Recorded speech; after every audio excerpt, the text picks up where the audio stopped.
Hello everyone, welcome to you all to the wisdom classes by Harish Sharma, your host and your teacher once again.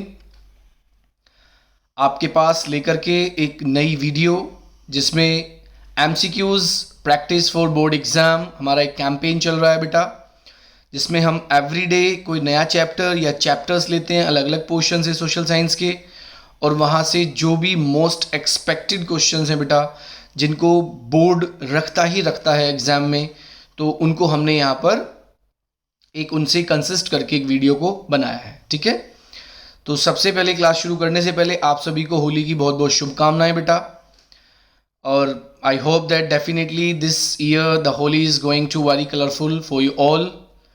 ठीक है, कल आपकी रंगों की होली है, तो मैं आशा करता हूँ डेफिनेटली आप सब खेलेंगे, लेकिन अपने तरफ से कंप्लीट सेफ एंड सिक्योर होकर खेलेंगे बेटा। ठीक है, बहुत सारी चीज़ें आती हैं बेटा इन दिनों में कि आप इससे ना खेलें, उससे ना खेलें, वैसे ना खेलें, ये ना खेलें। आप अपने हिसाब से खेलें, बस ये ध्यान रखें हेल्थ आपकी है, कोई भी अगर प्रॉब्लम होती है तो you are going to face the music, उसका सामना आप ही को करना होगा। ठीक है, वैसे भी जो बच्चे 10th के हैं स्पेशली, उनको तो और भी ज़्यादा बेटा सेफ साइड पर चलना चाहिए, है ना। मौसम भी चेंज है, तो हमें इस फीवर से भी बचना है जो मौसम चेंज से जनरल वायरल हमें होता है। तो चलिए once again wish you all very very happy Holi. इसी के साथ बेटा हम अपनी आज क्लास शुरू कर रहे हैं सोशल साइंस का पार्ट पॉलिटिकल साइंस, जिसमें आज हमने दो चैप्टर्स को एक साथ लिया है बेटा, 3 and 4। चैप्टर नंबर 3 है बेटा gender religion and caste according to the prescribed syllabus by CBSE this year, and chapter 4 है बेटा पॉलिटिकल पार्टीज, राइट। तो क्लास 10th के आज दो चैप्टर। अच्छा, ये आप मत सोचना बेटा दो चैप्टर्स सर ने क्यों लिए हैं। मैंने फर्स्ट या सेकंड वीडियो में आपको बोला था कि बेटा कुछ चैप्टर्स ऐसे हैं जहाँ से MCQs क्वेश्चंस बहुत कम बनते हैं, वेरी शॉर्ट क्वेश्चन बहुत कम बनते हैं। ठीक है, तो ये दो वो कुछ चैप्टर हैं जहाँ से 3 मार्क्स और 5 मार्क्स के क्वेश्चन डायरेक्ट बोर्ड ले लेता है। तो चलिए आगे हम अपनी क्लास को आज बढ़ाते हुए, फर्स्ट क्वेश्चन आपकी स्क्रीन पर, ये है आपका फर्स्ट क्वेश्चन। ओके, तो फर्स्ट क्वेश्चन है बेटा, among the following which countries have high participation of women in public life. ये क्वेश्चन इंपॉर्टेंट क्यों होता है इसके पीछे का भी मैं आपको बताता हूँ बेटा, क्योंकि भारत में जो वीमेन हैं उनको डिसेंट्रलाइजेशन ऑफ पावर होने के बाद हमारे यहाँ पंचायती राज में उनको कुछ सीट्स रिजर्व की गई हैं। ठीक है, तो इस पर्पज़ से ये क्वेश्चन मैंने यहाँ रखा है क्योंकि बोर्ड पूछ सकता है इसको। तो चलिए ऑप्शन ए है आपका Sweden and India, option B है Norway and Sri Lanka, option C है बेटा Nepal and Finland, and option D है स्वीडन एंड अफ्रीका। हमारे यहाँ देखिए वीमेन एम्पावरमेंट का बहुत ज़ोरों शोरों से सब कुछ चल रहा है, इंडियन गवर्नमेंट भी वर्क कर रही है, और हम नुक एंड कॉर्नर में देख भी सकते हैं वीमेन एम्पावरमेंट के लिए। तो इस क्वेश्चन का आंसर आप देंगे, आपने गैस कर लिया होगा बेटा। तो चलिए हम इसके आंसर को टिक करते हैं। Answer number 4 is the right answer, means D. ठीक है, स्वीडन एंड अफ्रीका में वीमेन का बहुत बड़ा पार्टिसिपेशन है बेटा वहाँ। क्वेश्चन नंबर 2 को लाने से पहले मैं आपसे कहूँगा बेटा वीडियो को कोशिश किया करो, लाइक करो बेटा, कमेंट करो उस पर अगर आपको कोई लगता है। जैसे कल एक बच्चे ने फिर से पूछा हिस्ट्री में क्वेश्चन नंबर 5 के लिए, तो I would like to share the clear one thing बेटा, वो नेपोलियनिक कोड ही था जो 1804 के कोड के नाम से भी जाना जाता है। ठीक है, एक बच्चा बहुत एक्टिव है, अनिकेत या अंकित व्हाट्सोएवर बेटा, जो भी आपका नाम है, लेकिन वेल डन बेटा, if you are taking interest, आपके आंसर्स भी आते हैं, राइट। तो ऐसा नहीं है बाकी अगर आंसर नहीं कर रहे हैं they are not taking interest, but फिर भी कहीं ना कहीं दिखता है बेटा। ठीक है, तो चलिए क्वेश्चन नंबर आगे की तरफ चलते हैं हम। क्वेश्चन नंबर 2 है बेटा, which of these matters deal with the family laws. आपको पता है बेटा ये एक वर्चुअल क्लास होती है, और वर्चुअल क्लास में हम वही चीज़ें रख पाते हैं आपके सामने जो बहुत ज़्यादा इंपॉर्टेंट हैं। जब हम जर्नल क्लास में होते हैं तो वहाँ हमारा बहुत कुछ एंटरटेनमेंट भी होता रहता है। ठीक है, साथ में स्कोल्डिंग भी होती रहती है, बच्चे अलग से इंजॉय भी कर रहे होते हैं क्लास को। लेकिन यहाँ क्या है, यहाँ हम कट टू कट बात कर रहे हैं बेटा।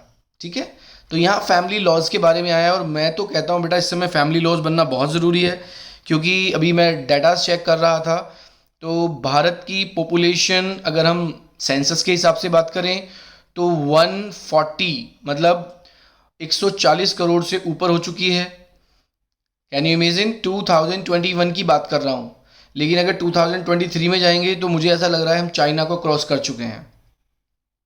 तो कुछ फैमिली लॉज ऐसे भी होने चाहिए जहां हमारी पॉपुलेशन पर कंट्रोल किया जा सके। चलिए, ये मेरा एक सजेशन है, सिर्फ इंडियन है तो अपने सजेशन रख सकते हैं। Which of these matters deal with the family laws? Marriage and divorce, B adoption, C inheritance और डी ऑल ऑफ दीज। तो क्वेश्चन नंबर 2 का आंसर मेरे प्यारे स्टूडेंट गैस कर चुके होंगे। So I am going to make a tick over there. So option is D, all of these. ठीक है, ये सारे फैमिली लॉज के मैटर्स होते हैं।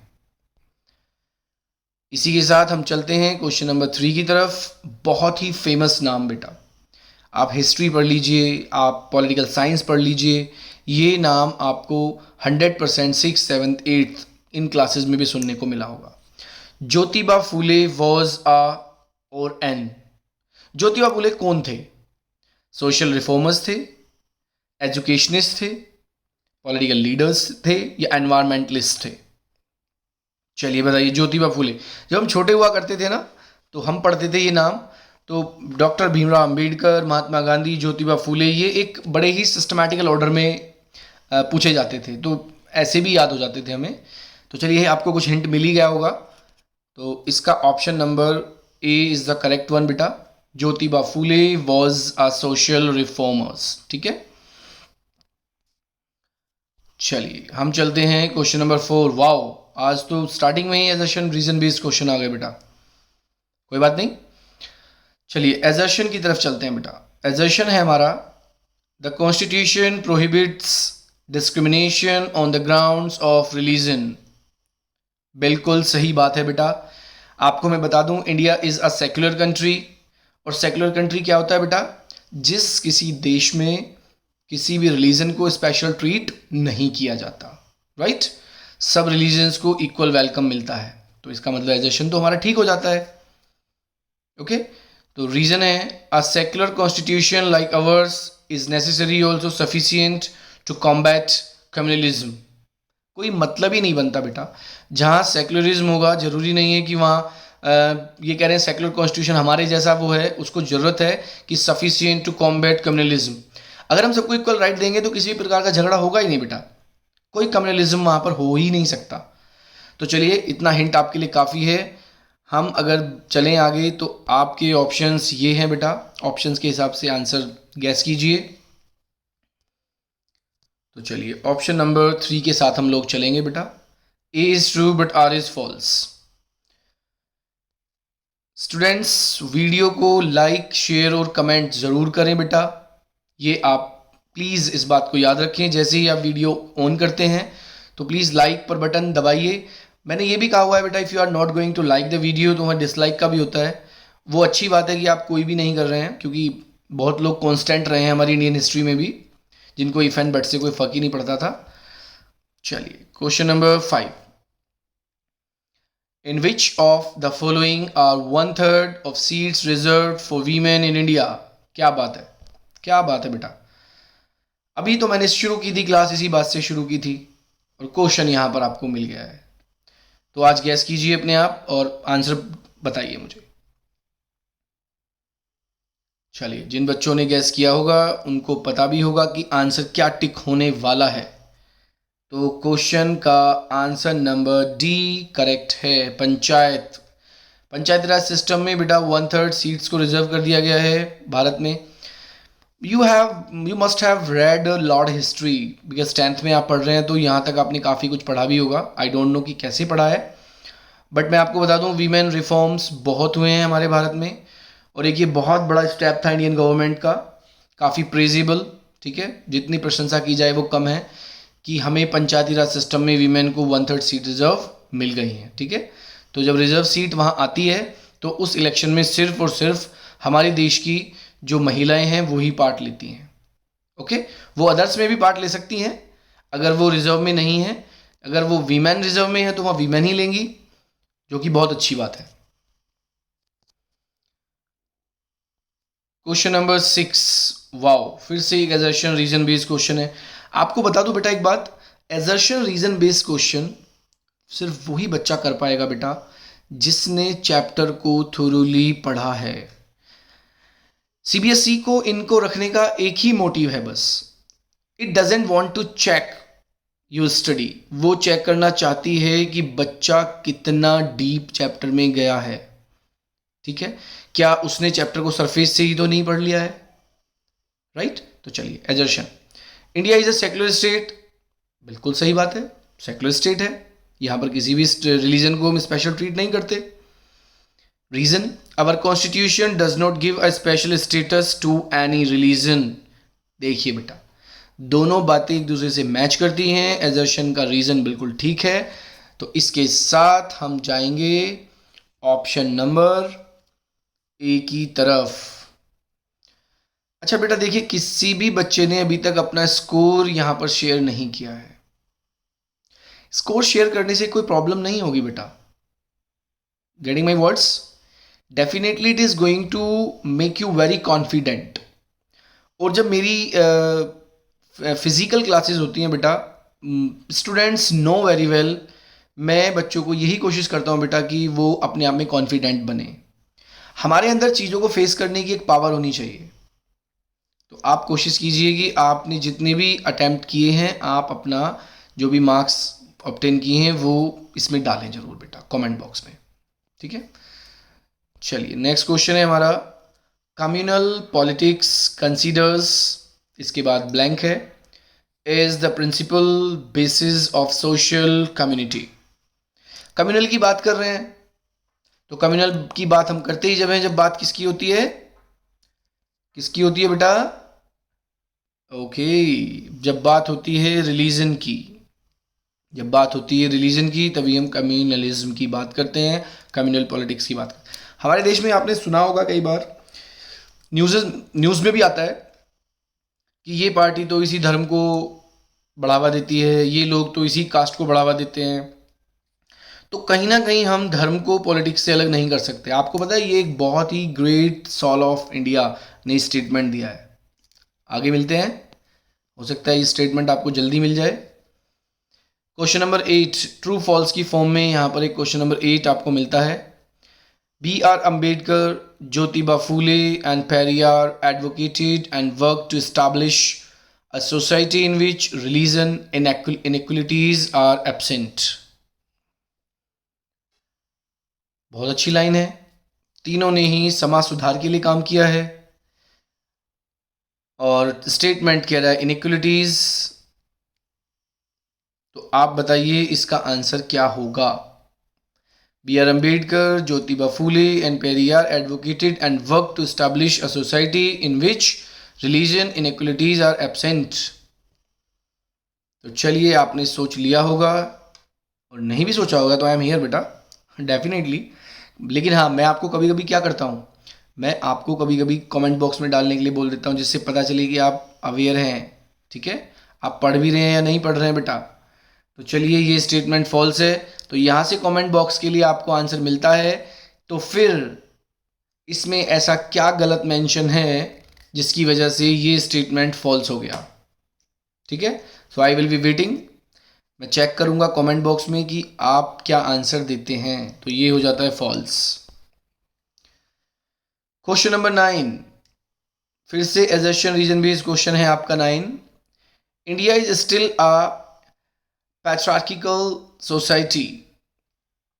Reason, women in India still lag much behind men, face disadvantage, discrimination and oppression in various ways.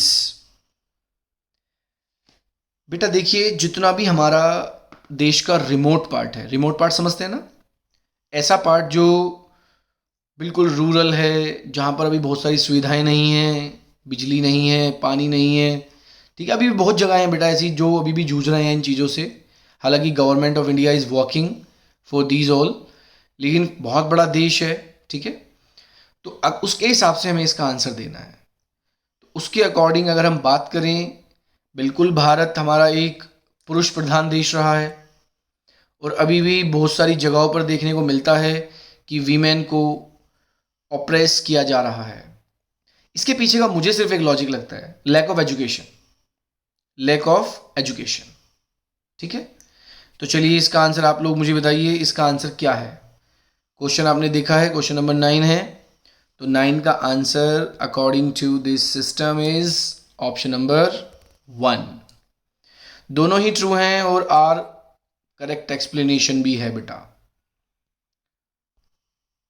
Question number 10, अभी मैं बात आपसे कर रहा था इस स्टेटमेंट के बारे में, who said religion can never be separated from politics?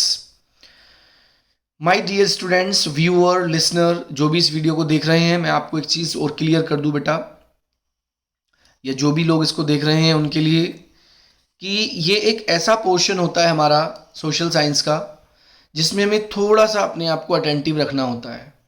ठीक है, जब हमारी क्लासेस चलेंगी जिसमें हम कंटेंट बच्चों को पढ़ाएंगे तो वहाँ माहौल कुछ और होगा, हमारी जब लाइव क्लासेस होंगी बेटा वहाँ कुछ और माहौल होगा, क्योंकि अभी सिर्फ हम रिवीजन कर रहे हैं तो हम कुछ बहुत ज़्यादा चीज़ें क्रिएट नहीं कर सकते, क्योंकि क्लास में एग्ज़ाम बहुत क्लोज है, तो कंसंट्रेशन भी ज़रूरी होता है। तो चलिए बताइए क्या आंसर होगा इसका? बी आर अम्बेडकर, गांधी जी, ज्योतिबा फूले या पंडित नेहरू? तो ये बात कहने का श्रेय जाता है गांधी जी को, जिन्होंने कहा था religion can never be separated from politics. ठीक है, प्राचीन काल से आप देखिए लोग धर्म को लेकर ही राजनीति करते रहते थे, होती आज भी है, लेकिन अब आज हमें बोलने का अधिकार है बेटा। हम एक ऐसी डेमोक्रेसी में रहते हैं जहां हमें बोलने का अधिकार है, हमारे पास आरटीआई है, राइट टू इन्फॉर्मेशन है। वो बात अलग है कि जो लोग एजुकेटेड नहीं है, they don't know how to use this right, लेकिन हो सकता है कुछ लोगों ने यूज़ भी किया हो and they know very well कि आरटीआई होता क्या है। ठीक है, ये हमें वो राइट देता है जिसके थ्रू हम गवर्नमेंट से कोई भी ऐसी इंफॉर्मेशन जो देश हित में है, पब्लिक के हित में है, ठीक है, या आपके पर्सनल हित में भी है, हम पूछ सकते हैं, लेकिन कॉन्फिडेंशियल चीज़ों को छोड़कर। राइट, तो ये गवर्नमेंट हमें उसके आंसर देती है, तो यहां आंसर हो जाता है गांधी जी। क्वेश्चन नंबर 11 है, in which one of the following states Biju Janata Dal exist as a regional political party? ये पॉलिटिकल है बेटा, यहाँ ये वाला जो पार्ट आपको दिख रहा है ये पॉलिटिकल लिखा हुआ है। ठीक है, पार्टी ये थोड़ा अलग चला गया है आगे। तो इस तरह के क्वेश्चन भी पूछे जाएंगे, कई बार बच्चे पूछते हैं क्लासेस में कि सर ऐसे क्वेश्चन भी आते हैं। बिल्कुल आते हैं बेटा। तो पंजाब, हरियाणा, उत्तर प्रदेश, बिहार, मध्य प्रदेश, गुजरात, ओडिशा, महाराष्ट्र, ये 7 और 8 ऐसे स्टेट हैं जो बड़े हाईलाइट रहते हैं बेटा, तो यहाँ से रीजनल पार्टीज को भी पूछा जाता है। चलिए आंसर बताइए, कर्नाटका, बिहार, आंध्र प्रदेश और ओडिशा। तो according to this option number 4 is the right answer. Okay, तो हमारे इस क्वेश्चन का आंसर हो जाता है ओडिशा। और देखिए स्पेलिंग पर भी ध्यान दीजिए, अब उड़ीसा नहीं है, अब इसका नाम ओडिशा है और ये काफ़ी पहले चेंज हो चुका है, तो इसकी प्रोनाउंसिएशन भी आपकी सही होनी चाहिए। So let's move to next question, question number 12। Which one of the following states does Shiv Sena exist as a regional political party? बहुत ही फेमस पार्टी है देश की। देश की मैं इसलिए बोल रहा हूँ क्योंकि किसी स्टेट में है, बहुत ज़्यादा बर्निंग लाइक फायर इनकी चीज़ें स्प्रेड होती हैं, और देश के एक बहुत ही बड़े स्टेट की ये पार्टी है। तो चलिए इतना हिंट आपके लिए बहुत है, सीधा ऑप्शन पर चलते हैं। महाराष्ट्र में शिवसेना वर्क करती है, कुछ ना कुछ बवाल चलते रहते हैं बेटा राजनीति में, तो बड़ा फेमस रहता है ये स्टेट भी। आपको क्या करना है बेटा, आप जिस स्टेट में भी रहते हैं, ओके, वहाँ की कोई एक फेमस पार्टी को आप कमेंट बॉक्स में मुझे बताएंगे अपने स्टेट के नाम के साथ।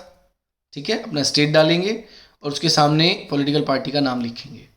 तो इससे दो फायदे होंगे, एक तो आपको पॉलिटिकल पार्टी रिकॉल हो जाएगी, प्लस एग्जाम में अगर आती है तो शायद आपको बहुत ज़्यादा याद करने की जरूरत नहीं पड़ेगी। So next move to the question number 13, and question number 13 थोड़ा सा ट्रिकी है, यहीं पर क्लियर कर देता हूँ। 3 मार्क्स का क्वेश्चन भी आता है बेटा यही। मैं अक्सर आपको बताता रहता हूँ बीच बीच में कि वहाँ से कितना क्वेश्चन कैसे बन रहा है। तो ये जो स्टेटमेंट है अपने आप में एक 3 मार्क्स का क्वेश्चन भी बनकर आ जाता है, 2 मार्क्स और 3 marks. A party that secures at least percentage of the total votes in Lok Sabha election और असेंबली। देखिए इसमें परसेंटेज से पहले बेटा आप क्या करेंगे, यहाँ पर ये आपका एक ब्लैंक है, ये जो लाइन है ये ब्लैंक है, ठीक है। तो एटलीस्ट ये ब्लैंक है, percentage of the total votes in Lok Sabha election और assembly election in 4 states at win at least, यहाँ पर एक और ब्लैंक है, seats in the Lok Sabha in recognise as a national party. देखिए आपको एक टॉपिक मिलेगा बेटा जब आप पॉलिटिकल साइंस की एक बुक पढ़ेंगे, तो एक पेज पर बॉटम की तरफ आपको ये लिखा हुआ मिलेगा कि कैसे एक पार्टी नेशनल पार्टी बनती है और कैसे एक पार्टी रीजनल पार्टी बनती है। तो यहाँ पर इन्होंने नेशनल पार्टी के लिए पूछा है, तो यहाँ से कमेंट बॉक्स के लिए क्वेश्चन बन जाता है कि फिर रीजनल पार्टी कैसे बनती है। तो बहुत शॉर्ट में आप मुझे कमेंट बॉक्स में आंसर बताएंगे। तो क्वेश्चन नंबर 13 का आंसर के पास हम जाएंगे, तो आंसर हो जाता है हमारा डी, 6% वोट्स, टोटल वोट्स चाहिए और 4 सीट्स कम से कम उन्होंने लोकसभा में जीती हों, तो वो पार्टी हमारी हो जाती है national party. Question number 14, which country has a bi party system. इस पर 3 मार्क्स का एक क्वेश्चन क्या बनता है, describe the political party system, सीधा सीधा। तो क्या क्या लिखेंगे, single party system, bi party system, multi party system. Single क्या होता है, जहां पर सिर्फ एक ही पार्टी काम करती हो, जैसे चाइना, ठीक है। बाय क्या होता है, जहां पर 2 ही पार्टी वर्क करती हो, 2 ही पार्टी एग्जिस्ट में हो या 2 ही पार्टी हो वहां, तो वो होता है बाय पार्टी सिस्टम, जो आंसर आपको यहां देना है। ओके, ये मत समझना बेटा कि मैं भी आपको आंसर भी बता दूंगा यहीं पर, नो नो नो। अब मैं आपको मल्टी पार्टी का बता सकता हूं। तो देखिए सिंगल पार्टी का चाइना था और मल्टी पार्टी का यहाँ एग्जाम्पल मिला हुआ है इंडिया, ठीक है। तो क्वेश्चन नंबर 14 का आंसर हो जाता है ब्रिटेन। बाई पार्टी सिस्टम का एक एग्जाम्पल है ब्रिटेन।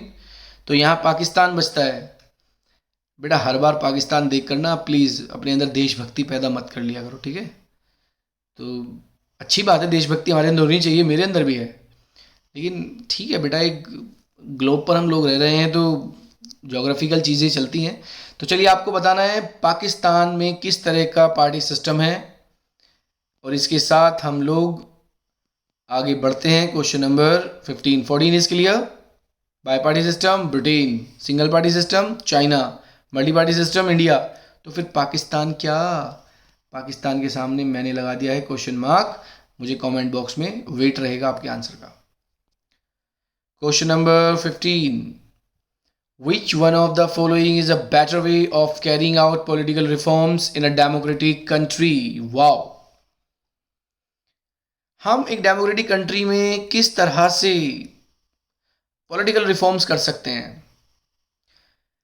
मेरे प्यारे बच्चों, जब हम पॉलिटिकल रिफॉर्म की बात कर ही रहे हैं तो पॉलिटिकल रिफॉर्म में सीधी सीधी बात है, भारत एक डेमोक्रेटिक कंट्री है, एंड डेमोक्रेटिक कंट्री में जब तक लोगों का पार्टिसिपेशन नहीं होगा उसका कोई एग्जिस्टेंस ही नहीं है, उसका कोई मतलब ही नहीं रह जाता।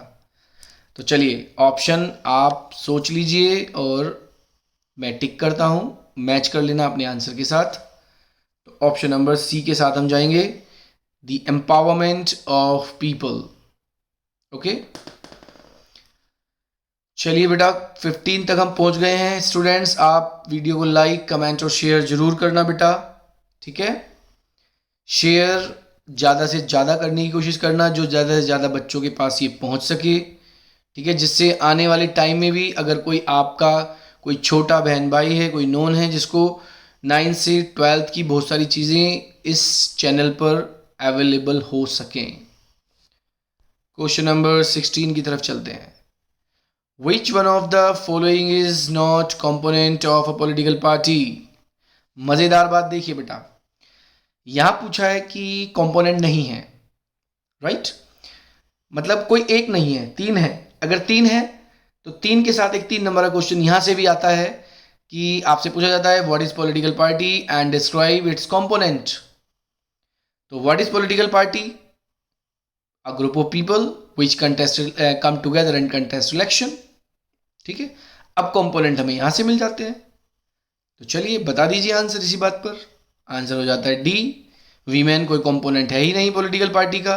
तो बेटा ये बाकी तीनों हमारे क्या हो जाते हैं? कंपोनेंट हो जाते हैं। तो आंसर तो होता है हमारा क्या? कोई इस क्वेश्चन का आंसर तो डी है बेटा, लेकिन बाकी जो है ये तीनों हमारे कंपोनेंट है, तो एक 3 नंबर का क्वेश्चन यहां से रेडी हो जाता है। Question number 17, every party in India has to register itself with the president, the parliament, the election commission और the police। पुलिस तो कोई मतलब ही नहीं बनता, पुलिस के साथ क्यों जाएंगे हम? हैं, हम पार्टी बना रहे हैं तो पुलिस में थोड़ी रजिस्टर करेंगे हम। और प्रेसिडेंट साहब को इतना काम रहता है, वो हमारी पॉलिटिकल पार्टीज को ही देखते रहेंगे क्या? ना ना ना बेटा, बिल्कुल नहीं। अब बचता है पार्लियामेंट और इलेक्शन कमीशन। अब पार्लियामेंट हमारे यहाँ लॉ मेकिंग बॉडी है, जिसने ऑलरेडी इतने डिपार्टमेंट्स बनाए हुए हैं, तो वो भी क्यों पार्ट लेगा? चलिए बड़ी स्मार्टली हमने क्लियर कर लिया है कि इलेक्शन कमीशन है जिसके साथ हमें सारी पार्टीज को रजिस्टर करना होता है। ऐसे नहीं छोड़ूंगा बेटा मैं आपको। आपको क्या लग रहा है क्वेश्चन कम हो गया, फिनिश हो गया, खत्म? ना ना ना मेरे बच्चों, ऐसे नहीं होता। आपको क्या करना है, अब आपको कमेंट बॉक्स में बताना है who is the current election commissioner of India. Bharat के वर्तमान के निर्वाचन आयुक्त, इलेक्शन कमिश्नर कौन हैं, ये आपको कमेंट बॉक्स में बताना है और एग्जाम में पूछा जाएगा। ध्यान रखना, जो भी ऐसी चीजें हैं करंट की, उनको एग्जामिनर पूछ लेता है। क्वेश्चन नंबर 18, ओह फिर से एक एजर्शन रीजन, क्या बात है। ये बेटा मैं इसलिए ज़्यादा रख देता हूँ क्योंकि बच्चे बड़े कंफ्यूज रहते हैं, तो हो सकता है थोड़ा प्रैक्टिस के साथ उनका पता मैटर खुल जाए। They will come to know that how these questions are solved. India has evolved a multi party system. लो जी, क्या बात है, कुछ नई बात बता दी क्या? कोई नई बात है क्या? अभी बच्चे कह रहे होंगे सर ये तो हमें भी पता है। अच्छी बात है बेटा, पता है तो ठीक है। Reason, it is because the social and geographical diversity in such a large country is not easily absorbed by 2 or even 3 parties। बात तो सही है, बात तो ये भी सही है कि भारत एक बहुत विशाल देश है, सोशल ऑर्डर में भी, ज्योग्राफिकल ऑर्डर में भी। तो इतने बड़े देश को बहुत मुश्किल है एक इंसान के थ्रू, एक पार्टी के थ्रू हैंडल करना, राइट? तो जब इतनी बात हमने कर ही ली है बेटा, तो फिर हमें आंसर बताने में क्या देरी है? Option A is correct. कभी कभी तो ऐसा लगता है जैसे हलवा क्वेश्चन रख दिया है सर ने, बिल्कुल मतलब इतना सॉफ्ट सा क्वेश्चन रख दिया है। लो सर हमने तो कर दिया, आप तो कह रहे थे ये इंपॉर्टेंट है। कोई बात नहीं बेटा, आपको एक बात बता दूं,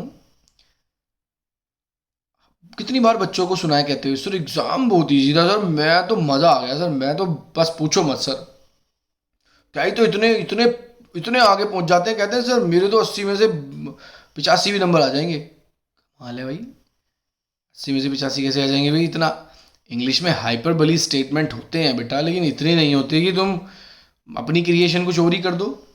खैर, तो बेटा जो क्वेश्चन आपको आता है वो आपको इजी लगेगा, जो क्वेश्चन नहीं आता बेटा वो आपको टफ लगेगा। मैं आपको दावे से कह सकता हूं बहुत सारे बच्चों को अपने देश के वाइस प्रेसिडेंट का नाम भी नहीं पता। चलिए अपने आप को भी चेक कर लीजिए और प्लीज ऑनेस्टली चेक करना। आप ये देखना कि सर जो बोल रहे हैं क्या वो सही है या नहीं। आपको अपने देश के वाइस प्रेसिडेंट का नाम भी नहीं पता होगा तो ये टफ हो गया? नहीं मेरे बच्चों, टफ और इजी कुछ है ही नहीं। आता है इजी, नहीं आता है टफ। ठीक है, तो चलिए ये कंसेप्ट भी अपने दिमाग से निकाल दीजिए, इजी और टफ वाला। क्वेश्चन नंबर 19, एजर्शन भी रीजन बेस्ड क्वेश्चन है। China follows a multi party system. बिल्कुल नहीं जी, क्या मतलब? चाइना क्यों मल्टी पार्टी सिस्टम रखेगा? वहां तो बढ़िया चल रहा है, नाम की डेमोक्रेसी चल रही है। Getting my words? अभी हमने बात की है चाइना सिंगल पार्टी सिस्टम है, तो एजर्शन तो हमारा हो जाता है गलत। ठीक है, आप बेटा इसको यहाँ पर कुछ भी मत मानना, ये बिल्कुल कुछ भी नहीं है, इसको हमने कर दिया बंद। दूसरा कहता है बेटा in China only the communist party is allowed to rule. हाँ, इसमें कुछ दम लग रहा है बात में, इसमें कुछ दम लग रहा है। तो चलिए ऑप्शंस की तरफ चलते हैं। देख लीजिए बेटा ऑप्शन। अभी हमने कहा था चाइना में सिंगल पार्टी सिस्टम है, तो ए फॉल्स हो जाता है। और जब बेटा ए फॉल्स हो जाता है तो फिर हमारा आंसर हो जाता है fourth, A is false but R is true. China बेटा वैसे देश बढ़िया है, ठीक है ना, उनकी पॉलिसी मुझे इतनी अच्छी लगती है बच्चों। वो क्या करते हैं, हमारे देश में क्या करते हैं लोग, चीज़ें महंगी बना देते हैं, है ना, और वो बिकती हैं नहीं, फिर कम लोग ही खरीदते हैं। चाइना ने क्या काम कर रखा है, चीज़ें सस्ती बनाता है, ज़्यादा बेच लेता है, ज़्यादा प्रॉफिट कमा लेता है। चलो एक बिजनेस ट्रिक भी आपको यहाँ से मिल जाती है ना। अगर आप कोई वर्क करें कभी लाइफ में, सस्ती बेचें, एक चीज़ पर कम मार्जिन लें, ज़्यादा बेचें, मार्जिन कम होगा लेकिन प्रॉफिट ज़्यादा होगा। क्वेश्चन नंबर 20 की तरफ हम चल रहे हैं। एजर्शन कह रहा है हमसे, more than 750 parties are registered with the election commission of India. बात तो बिल्कुल सही है इनकी। रीजन है, in a democracy any group of citizens is free to form a political party. Absolutely right, मतलब एजर्शन भी ठीक है और उसका रीजन भी ठीक है। हमारे यहाँ पर किसी भी ग्रुप ऑफ सिटीजन को पॉलिटिकल पार्टी बनाने का अधिकार है। राइट टू फ्रीडम मिला हुआ है ना, 6 राइट्स तो याद होंगे। अच्छा एक बात आपको मैं बता दूं, हमारे देश के लोग जो सिटीजन्स हैं उन सबको राइट्स याद हैं, उनसे ड्यूटीज़ पूछ लो ना। अरे छोड़ो यार, ड्यूटीज़ कौन करेगा, नहीं बेटा। राइट्स, आपको मैं एक चीज़ यहाँ बता देता हूँ, वही इंसान भीड़ में बोल पाएगा जो राइट्स के साथ साथ अपनी ड्यूटीज़ भी फॉलो कर रहा है। जो सिर्फ राइट्स की बात कर रहा है वो तो देश के लिए खतरनाक है। हमें ड्यूटीज़ और राइट्स को पैरेलल चलाना चाहिए। तो चलिए हम बाकी चीज़ें बाद में देख लेंगे, देश तो हमारे मोदी जी चला ही रहे हैं बहुत अच्छे से। हम फिलहाल क्लास चला लेते हैं, ओके। तो इसका आंसर हो जाता है option number 1। Option number 1 is the right answer. तो इस प्रकार से आज की क्लास के 20 क्वेश्चंस हमने कंप्लीट कर लिए हैं। I hope that definitely my students are going to answer today with their correct score। और जो कमेंट बॉक्स में मैंने आंसर के लिए बोला है वो भी आपको देने हैं, ठीक है। लेकिन अभी नहीं छोड़ूंगा बेटा। आपको पता है, मुझे मेरे स्टूडेंट्स जानते हैं बेटा, I love a lot of my students, चाहे वो विजुअल क्लास में हैं चाहे वो फिजिकल क्लास में हैं, मुझे कोई फ़र्क नहीं पड़ता इस बात से। तो मैं उनके लिए ना कुछ चीज़ें रखता हूँ। हाँ जी, देखो क्या आइकन खुला है, डू योर सेल्फ। अरे सर अपने आप ही तो कर रहे हैं सर आप भी डू योर सेल्फ। कोई बात नहीं बेटा, थोड़ा सा और ना, 15 तारीख तक का खेल है, पूरी ज़िंदगी भर के लिए आपकी मार्कशीट पर मार्क्स लग जाएंगे बेटा। वाइटर और फ्लूड से नहीं वो ठीक हो रहे फिर कभी भी, ठीक है। चलो आ जाओ बेटा मैदान में।